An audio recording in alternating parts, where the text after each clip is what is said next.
ልገዛ ስትል እንዳገዢ ብዬ 1.1 ሚሊዮን ብር ውክልና ሰጥቻት ማለት ነው። ይሄን መኪና ስገዛ ማለት ነው። ገብታ ተናገር ይሄን ውሸት ከሆነ እስካሁን ድረስ ውክልናው አልተነሳም። እስካሁን ድረስ የኔን ባንክ ጃኒ እንደፈለገች ማንቀሳቀስ ትችላለች። ሙሉ ውክልና አላት። የፈለገችውን ገንዘብ ማውጣት ትችላለች።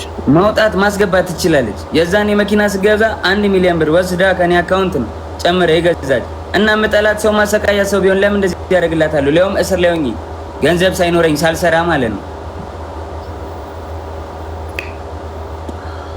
አሁን ለኔ ይኸውልህ እኔ ቲክታክ ሁሉንም ነገር እኛ ያለነው ቲክታክ ላይ ነው። ሁላችንም እኩል ጀማሪዎችን ግን ችግር አለብኝ ተበዳይ ነኝ ካለች ምን አስፈራት? እያየሽ ነው እየሰማሽ ነው።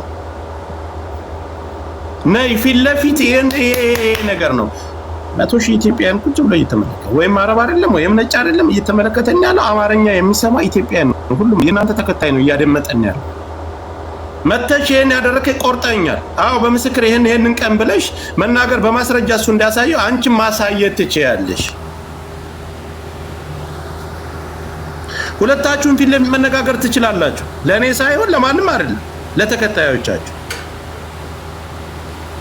አካውንቴን አዘግቶታል፣ ቆርጦኛል፣ በድሎኛል ብለሽ በመረጃ ሳይተሻል። ቆይ ሚውታር ትምጣ።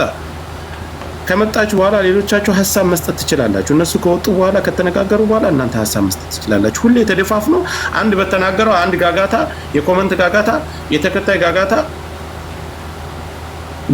በኦዲየንስ እና በተከታይ በስድብ በተለያየ ነገር የሰው ሐሳብና የሰው ወንጀል መደበቅ የለበትም። እሱ ደረቱን ነፍቶ መረጃውን ይዞ መጥቷል። እሷም መረጃዋን ይዛ ትምጣ። ጸጥ ብዬ ሳይሰዳደቡ በክብር ይነጋገራሉ። ጆን ዳንኤል ጓደኛ ስለ እሷም ጓደኛ ነች። ጆን ላፊ ነገር ከተናገረ አስወጣ። ጃኒ ላፊ ነገር ከተናገረች ሚውት አረጋት። ኖ ጆከር ሳይድ ይዟል አላዘም ጋይስ አይዝም ማዘም ለምን ነው ሳይድ የሚይዘው? ለምን ሳይድ ይናገር እንዴ? ለምን ነው ሳይድ የሚይዘው? እኛም እኮ ሳይድ ነው። አይ በውስጥ እየጻፉልኝ ነው ጆከር ተናገር። ልክ እሱ መረጃ እንደሰጠ መረጃውን ታሳየን። ደውላለች ከእስር ቤት ከወጣ ምን ጃኒ የሆነ ተቆርጣ ከሆነ እኮ በጃኒ ነው ምን ነው እኛ ማሜ ቆይ እኔ ላንቺ አንድ ጥያቄ ልጠይቅሽ። ጆን ዳንኤል እስር ቤት እያለ አይደል ሁላችንም ቲክታክ ላይ ነው ያለን። አዶናይ ጋር የጀመረችው አይ ዶንት ኖ እኔ እኮ አልከታተላችሁም። ተከታታችሁ አዶናይ ጋር የጀመረችው ጆን ዳንኤል ከእስር ቤት ሳይፈታ ነው። ከእስር ቤት ሳይፈታ ጆን ዳንኤል ጋር አዶናይ ጋር ከጀመረ ጆን ዳንኤል ጋር ከእስር ቤት ከተፈታ በፍቅር መደወል እና ቮይስ ማድረግ ምን አስፈለጋት?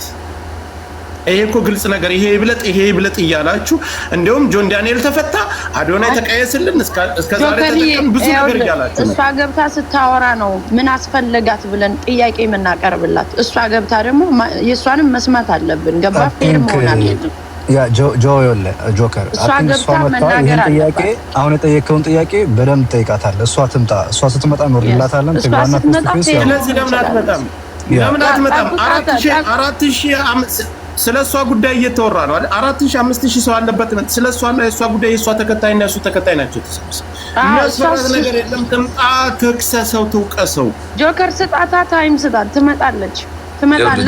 ማውራት ያለባትን ታወራለች። እንሰማታለን። በሷም ሳይድ እኮ እንቆማለን ጋይስ እውነት ከሆነ ያው ጆከር አንተና ማሚ ሳይድ ስላልያዛችሁ ተናደው ነው የሆነ ሳይድ ሊቀጥቷችሁ ነው። አይ ነው ዝም በሏቸው። አይ ማንም ባለውና በማንም መራስ አይደል። የራሴን አቋም ይዤ የምንቀሳቀስ ሰው ነኝ። ማንም እኔ ከፍሎ የሚያስተዳድረኝ ሰው ጆከር እንዲያውም ሁለቶችን ሊቀርባቸው ይችላል። እኔ ፌር የሆነ ነገር ላይ ነው ቀርባታለሁ። እሷንም ቀርባታለሁ፣ እሱንም ቀርባታለሁ። እኔ አልቀርባቸውም ሁለቶችንም። ግን ትክክለኛ ነገር መወራት አለበት። ሃይድ አታድርጉ። እዚህ ፎሎወሮች ሃይድ አታድርጉ። አንድ ነገር ሰውን የምታስገድሉት እናንተ ናችሁ። እዚሁ ያላችሁ ሳይድ እያያዛችሁ። እኛም ቤት አለን እናወራበታለን እኮ ጋይስ። አለመምጣቷ ግን ያሰጋኛል። እኔ አንድ ሰው ቆይ እንዳያቆመኝ። ምክንያቱም እቺ ልጅ እጇን እውነት ከሆነ አሁን ሳይድ እያያዝኩ አይደለም። እኔም በነ ጆከርና በነ ማሜ ሳይድ ነኝ። እውነት ከሆነ እጇን ቆርጣ ከሆነ እንደዚህ አይነት ሙከራ ያደረገች ልጅ አሁን አለመምጣቷ የሆነ ጥፋተኝነት ስሜት ካለ ያኛውም ሪሌሽንሺፕ ይጎዳል ብላ ስታስብ እቺ ልጅ በራሷ ላይ ሌላ ነገር እንዳታደርግ እባካችሁ ሳይድ ባይ እንዴ ልጁ ታስሮ ነበር እኮ ያው ልንገርህ ሙከራ ያደረገ ሰው ዋሴ እንከባበር። እሺ ሶሪ የተበደለች እሷ ናት አይደል? በዳይ መጥቶ ደረቱን ነፍቶ ይሄን ነገር ሲያቀርብ ፍትሃዊ ነው። ኧረ እኔ በዳይ አይደለሁም ጆከር። በዳይ ኮንኩኝ በህዝብ ልጠይቅ፣ እግዚአብሔር ይጠይቅ። በዳይ ስለተ አዳምጠኝ። መንግስት ይፈልግኝ ያለበት ሀገር ነው የምንኖረው ጆከር። ይሄ ወንድሜ አንተን እኮ በዳይ ብላ መጀመሪያ ቪዲዮ የሰራችሁ ቪዲዮ ላይቭ ላይ ወጣ። አካውንቴን ያዘጋው የቆረጠኝ የበደለኝ አብሬ በፍቅር ዓለም ስኖር ሰውነቴን የቆረጠኝ እሱ ነው ብላ እኮ መጀመሪያ የከሰሰች እሷ ናት፣ አንተ አይደለም። ስለዚህ እኔ በዳይ ያልኩ ለዛ ነው። በድሎኛል ካለች አንተ መተህ ይሄን ሁሉ ነገር ስታብራራ ይሄ ሁሉ ሰው እየተመለከተ እሷስ መታ ሀሳብ ያለ መስጠት ምንድነው ችግሩ? ወይስ በቪዲዮ ገብቼ ሰማኝ ምንም ነገር ብባል እኔ ታውቀኛለህ አይደለ? ምንም ነገር ብባል አላወራም። ዝም ነው በማስረጃ ይሄንንም ያልፈዋል ብላ ነው ያደረገችው።